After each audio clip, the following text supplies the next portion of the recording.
Now, you said that this is a meditative practice. Yes. Okay, talk more about that. Well, I can only talk about it from personal experience. As I sit and do my geometry, as I learn how to do this, there's a quietening and a stilling and a delight in seeing forms emerge. And I know when I've taught courses before, people say things to me like, oh, I couldn't wait to get up in the morning and have a look at my drawing again. I felt I kept dreaming about it all night, and I'm so excited just to see the drawing again. It's very interesting, and I have found that often people who are very ill love these simple endeavors because they resonate so deeply with the heart of nature. We don't need to talk abstractly about this with someone who's desperately ill. But I've heard quite a few say how much they love this experience of just being with these shapes because they are so fundamental.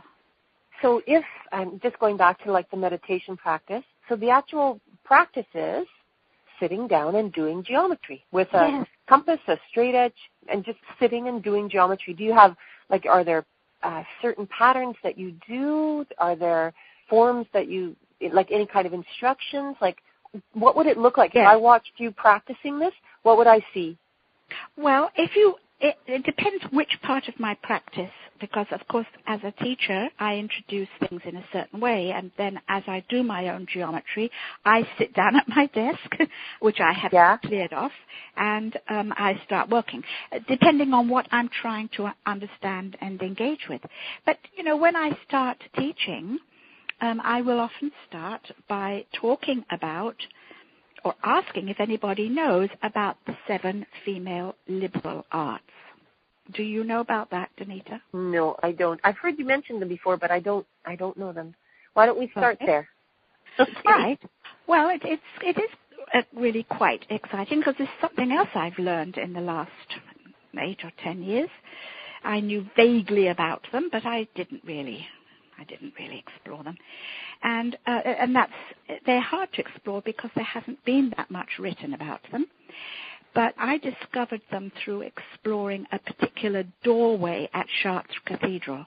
And in the early Middle Ages, it was well understood that Holy Wisdom had 7 daughters who were responsible, as shall we say, archetypal patterns for the education of us, human beings. And they were shown in female form, which in itself is very interesting. There are 7 of them, and their job is to teach us. Now, they are associated with colors and planetary understandings, and how they work together is quite a marvelous thing. So, you know, I usually find a little way to talk about the chariot that they develop, a chariot of educational principles, if you like. Okay. And it's very exciting for me to see this as some of wisdom's teachings and how this all developed. Of course, Chartres was a teaching school, probably long before it became a cathedral. It was building on old, even older wisdom teachings in that area. But in the 11th and 12th century, there were marvelous teachers at that school who included in their curriculum the wisdom teachings and the wisdom teachings from all around the Mediterranean, and of course also the teachings from the Arabs, science and mathematics. And so they were trying to integrate Plato and Arabic teachings with the impulse of Christianity, if you like. Now, that experiment didn't last as long as it could have, but I'm interested in it, and I'm interested in how those teachers were so deeply concerned about the state of the earth. They weren't just speaking abstractly, but that this whole educational impulse was to talk about and to actually do the work of creating a vibrant community and beautiful forms. to really honor the wisdom of the world, if we can put it that way, the wisdom of the cosmos. So that is where I would probably start with a group. I might, and it might not be till the second time. We would just start with doing some very basic things. With regard to drawing. Yes, with regard to drawing, yes. One has to come to these things with a sense of fun and exploration and fiddling around. Yeah. So it's really an initiation process. Like, it's really something that you can only really learn if you do it. Oh, absolutely. Absolutely. We can talk about this till the cows come home, but to actually do it, and that's true with all forms of meditation. We can make all sorts of clever abstract statements about any worthwhile endeavor, but it's not worthwhile unless you do it. Yeah. And when you do it, everybody's experience is as unique as the individual themselves. It's unique as the individual themselves, and because we're doing the same drawing together, we may be doing the same drawing, but the experience of it is individual. Yeah. When you said you do your own when you do your own practice, we would see you at a desk. You would have the desk cleared. You would be doing your drawings, and you said that what you would be doing would depend on what you're trying to understand or what you're working at understanding. Yes. What does that mean? Speak more about that. Well, let me give you an example. Let me think. Oh, this is one of the things that I was doing about a year ago. I was trying to look at how a whole series of overlapping circles, sometimes called the flower of life.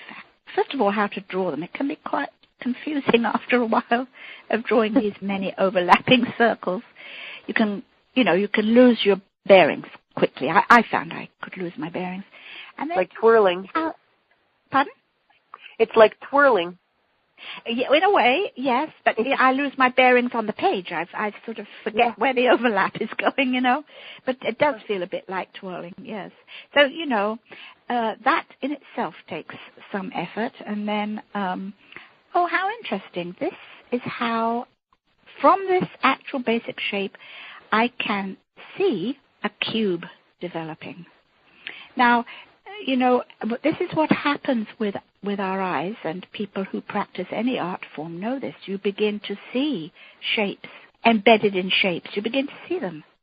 Yes, it's very interesting. So I do things like that because I want to understand some of these. I want to experience and understand as best I can some of these old teachings and what do they mean to me as a human being. And I try to think about these things.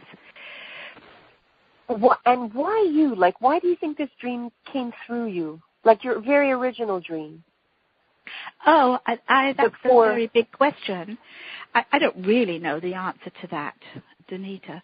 But I would say that at some level, obviously I was ready for it. And fortunately, I had a teacher who could just wave a flag and say, go in this direction. Yeah. Yeah. Mostly when people are first starting work with their dreams, these forms are all kind of a bit jiggled up and muddled up, and it is interesting to see how they take on more form as time proceeds. And, we don't talk enough about this in psychotherapy. How what takes on more form? How our dreams take more form and structure, and because we don't, we tend not to have enough long-term studies.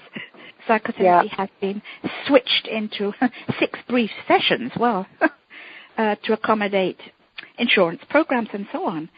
But it's much more than that. It's a way of allowing the psyche to settle into its own indigenous patterns. And I say indigenous carefully because I think many indigenous people in their traditional teachings know about this. And experience this and value this way of working. That's part of their tradition.